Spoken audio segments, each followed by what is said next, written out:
creator of Wallace and Gromit and Chicken Run.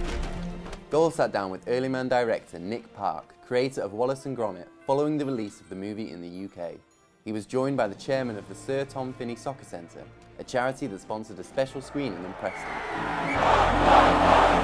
A lot of ideas, they start with sketches and, you know, I've always loved the idea of a Stone Age movie, and I was doodling, you know, as a lot of these ideas start with just doodles in sketchbooks, and I remember, you know, the typical caveman with a club, and I started thinking about sport, and first of all, you know, rounders or baseball, and then started to think about what if a bunch of lunkhead, you know, idiotic cavemen had to, for some reason, play a game, and then football came in, and what if they couldn't use their fists anymore and their hands and their clubs and stone axes and had to learn a game? And then I started getting into the whole idea of how, you know, the Brits invented football and the whole tribal aspects to the game. Also very positive how it is a very, like, civilizing force in the world as well. So throw your sticks and throw your stones, 'cause you ain't gonna break my bones. Is the film being released in a World Cup year a happy coincidence? Well, with animation, because we take a few years to complete a film, we never know until quite late on exactly where the release date is. So I guess it's made about a year beforehand, but it's just happy coincidence, really.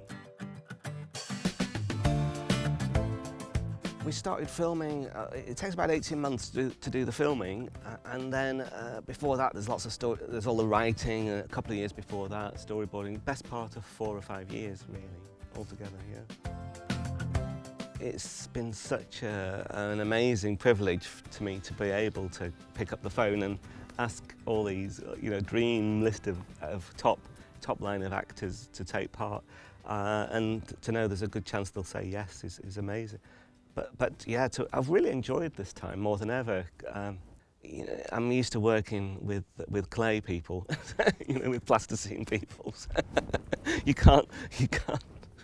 With the plasticine, you can squish it, and you know, you can't with the actors.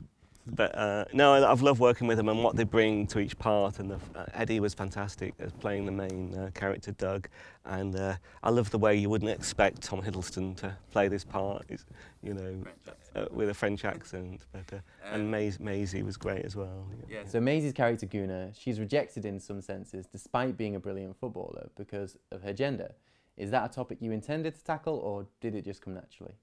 It was partly just to do with the organic, like, writing of the story. It just seemed to be good to have if we're going to get, you know, the cavemen were in need of some kind of coaching, and I thought it just seemed more topical, yeah, if it was a woman, and also because women's football is it's already big in America, I know, but it's really on the rise here as well in the rest of the world, and so it seemed appropriate, you know, to have a girl character. Ooh. And this game is going to make me loads of it. Your premiership. What if the Queen finds out? Ah, that old crow. She doesn't know what goes on out here. Luckily. Delivering message? Your footballness. It's a message bird. Is it fair to say Early Man takes a swipe at the huge amount of money clubs and FIFA make from fans who love the sport? I guess that it is very much in the story. And even though I'm looking at it really from not a great football fan, you know, I love the game, but I've never been a supporter as such. But I guess it rings true for a lot of football fans as well, how they, you know, that sentiment about the game, the beautiful game, and playing for pure, you know, pleasure and, you know, and sport, not, you know, to take the money, how money is kind of, in this world, in the Bronze Age world, bronze or money has corrupted the whole thing, and it's all about that. Of course he hasn't heard about the game. I've heard about the game. There are a lot of gags and Easter eggs, aren't there, that if you're a football fan you can pick up on. For example, Premier Leader was one, and your Premiership. Oh, that's right, yes, that was Mark. He always called, he had Dino, the sort of funny assistant, always calling Lord Neath by a different footballing name. I think he calls him your footballness at one point. Yeah. There are lots of little hints that if you're a football fan you can enjoy, but it's not necessarily just a film for football fans, is it? No. I mean, coming from that perspective myself, it's not primarily for football fans, but it obviously has a strong football theme in it. But I worked with so many football fans who were always putting jokes in and ideas, storyboard artists, the writer himself. Two of the writers I worked with are massive football fans, and so there's lots of stuff in there for the football fans that people will recognise, like the visual references or wordplay. You're pretty brave, caveman. And stupid. What strange magic is this? So what's next for you and Aardman? For me, it takes such a lot of effort, long whole thing to make. I'm going to lie down a while, but yeah, we're already started. All the animation team have already moved on to Shaun the Sheep 2 now, so they're heavy at work on that. Well done, Mr. Rock. Nice job, everyone. Rabbit surprise tonight. Peter, would you like to tell us a little bit about the Sir Tom Finney Soccer Centre? The Tom Finney Soccer Centre is a registered children's charity, but it's just not about children's football.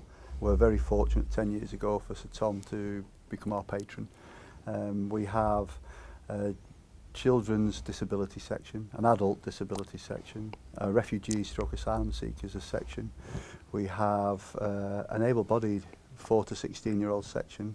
And 4 years ago, when Sir Tom passed away, we decided, following his mantra of football for all, to give disadvantaged and all those kids and adults who had stopped playing football or weren't deemed good enough at 7 years old to play for other teams, the opportunity to play competitive football. So we set up the Sir Tom Finney Football Club 3 years ago with nothing, and next year we'll have 28 teams, from under 7s right up to ladies, adult males, 4 disabled adult male teams, all playing competitively. And these were people that wouldn't normally be playing football, or I say weren't deemed good enough to get into football, or couldn't afford the fees to get into football, and the charity will cover those costs. Thanks, that's really great. Thank you so much, both of you. Thank you. Come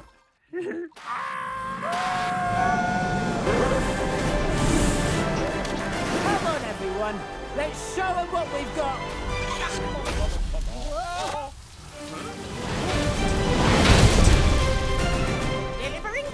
It's a message bird. You'd better not lose.